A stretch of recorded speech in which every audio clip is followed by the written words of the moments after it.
All right, here we are in part 5 of how to construct a diagram that generates all 360 degrees using base 12 geometry.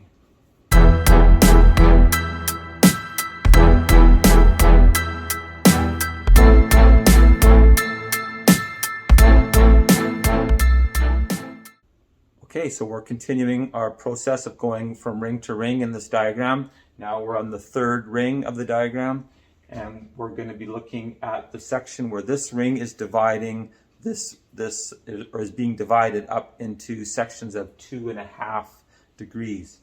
So here you can see it's 5A, 15 or 13, 18, 21, and 30, or 26 in base 12.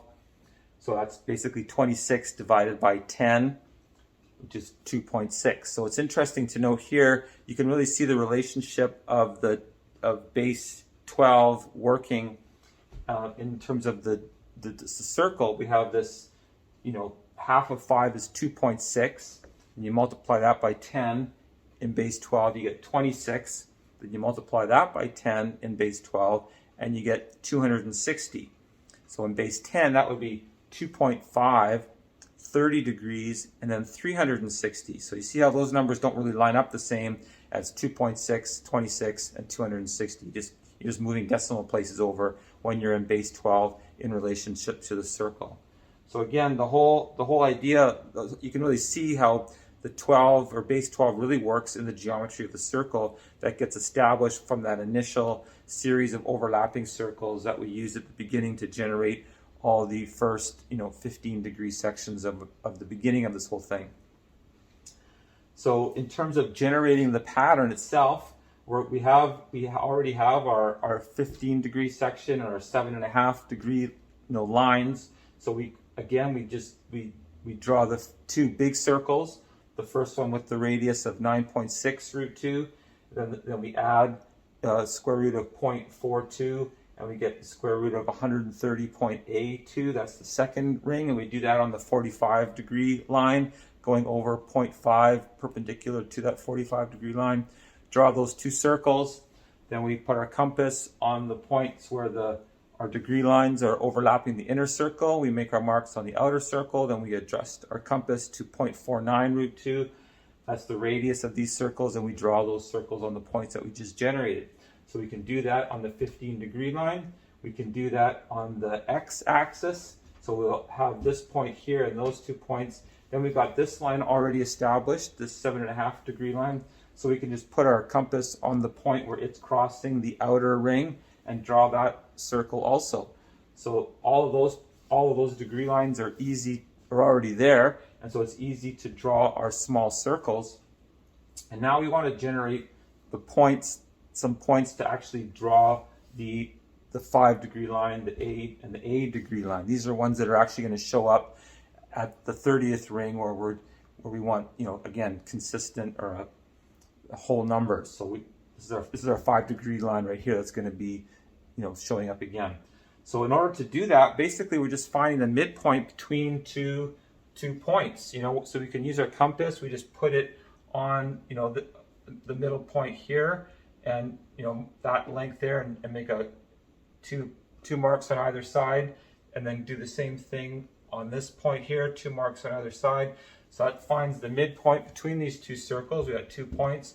We can connect those points, and that gives us the line for the 5 degrees. And then we can just turn it over and do the same thing, and it'll go right through both of those rings, and we've now got our 5 degree line. And basically all of our finding of the next lines that we need, the degree lines or the points where we draw our circles, comes from finding the midpoint.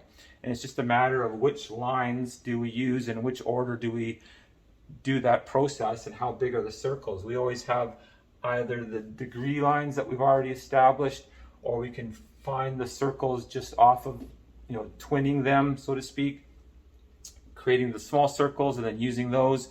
So it's just a matter of finding the right order of process to create the next degree lines.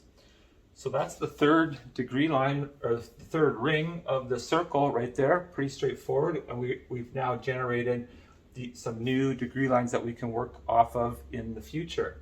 and we've got our 2.6. So we know that this is the third line, so we know that the sixth ring is also going to be using 2.6 and 5, and we're going to be basically halving that again. So here's our fourth ring, where we have 3.9 just above this circle, and this degree line was generated back here. That's the point in the middle here, our 7.5. Half of 7.5 is 3.9. And so this degree line going through that circle there is showing up right here. We've already got it. So again, for this, to find all the pattern here, we just put our compass down and we're going to twin our x-axis. We're going to twin our 7.5 degree line. We're going to twin our 15 degree line, or 13 in base 12. So that right away gives us all the points that we need to draw our circles. And that also gives us we can put our compass on these degree lines to draw our big circles. So all of the points here are very easy to manage.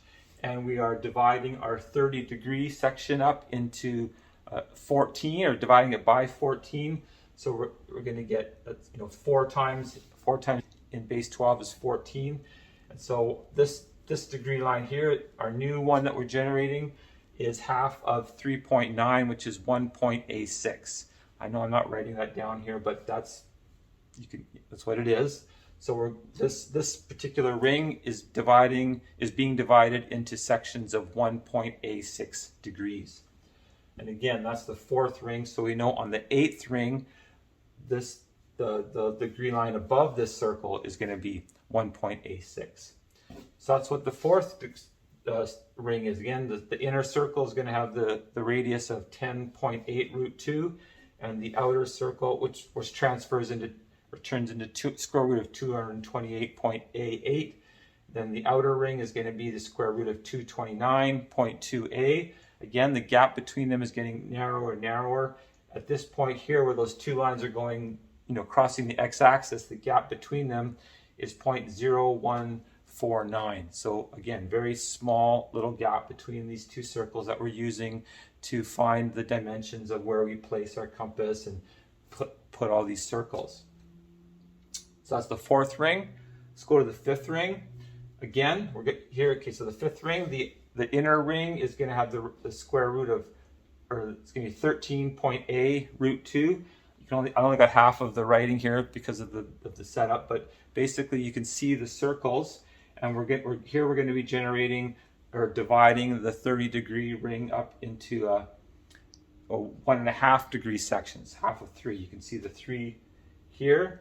So 1.5, 3, 4.5, 6, and again, these are whole numbers, so those are going to be showing up at the end, the last ring for our 30 degree or 360 degree dividing up ring.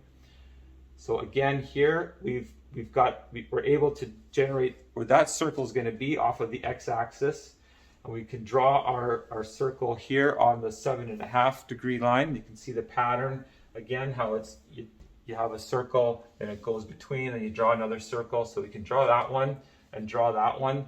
So now we've got those two. We want to find the midpoint where we're going to put this circle. So again, we put our compass on that circle and we draw a line. As long as that circle is past or halfway to the next circle, it's long enough.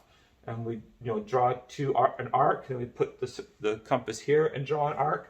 Where those two arcs cross each other, those are the points that's going to find the midpoint between. We can connect those 2 points and form a line, and that will give us the point where we put our compass down and draw this circle. And then once we have that circle established, then we can find the midpoint between that circle and this circle, and that gives us our 3 degree line. And then we find the midpoint between this circle and that circle, and that gives us our 6 degree line. So basically that's how we get our thirds. We find the midpoint between these two circles and then half of that. So then we've created 1, 2, 3 gaps in between. So again, it's all about just being able to find the midpoint between the circles.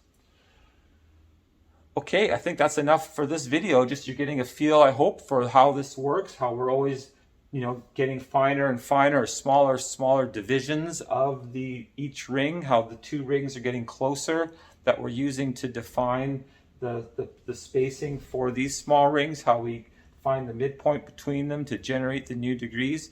What I'll be doing for the next video is switching the boards, and we can just go over again, keep looking and see how this pans out, and then we're eventually getting to the final ring where we'll have generated all 360 degrees.